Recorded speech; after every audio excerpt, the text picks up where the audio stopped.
High, তো আমি Amazon থেকে কিছু কিছু জিনিস অর্ডার করেছি। তো কি কি অর্ডার করেছি সেটাই দেখাচ্ছি। তো প্রথমে আমি একটা অর্ডার করেছি, এটা ম্যাট লিপস্টিক। তো আমি নিউড লিপস্টিকই পরতে বেশি ভালোবাসি, তাই প্রথম যে লিপস্টিকটা অর্ডার করেছি সেটা হলো এটা। আমি সোয়াচ করে দেখিয়ে দিচ্ছি। এটা একটা খুব সুন্দর একটা নিউড কালার, এই যে এই কালারটা। আর নেক্সট অর্ডার করেছি আমি লরিয়াল প্যারিসের এই শেডটা। এটা না খুব ইন্টারেস্টিং আমার শেড লেগেছে, আমি সেই জন্য অর্ডার করেছি। গ্লিটারি গ্লিটারি, এটাতে আমি কিছু কিছু মিক্স করে লাগাবো।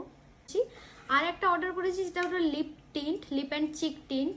এটা হয়তো অনেকেই জানবেন, মানে সবসময় লিপস্টিক পরতে তো আর ভালো লাগে না, তো সেই জন্য এই টিন্টটা অর্ডার করেছি। নেক্সট অর্ডার করেছি সেটা হলো এই এসপ্রেসো কালারের একটা লিপ লাইনার। যেহেতু আমি নিউড লিপস্টিক পরতে বেশি ভালোবাসি, তাই আমি লাইন করে পরতে বেশি পছন্দ করি। আর নেক্সট যেটা অর্ডার করেছি সেটা হলো রেভলনের এই শেডটা। এটাও একটা নিউড শেড, বাট এইটা আগেরটার থেকে একটু আলাদা। আমি সোয়াচ করে দেখিয়ে দিচ্ছি, এই যে এই কালার।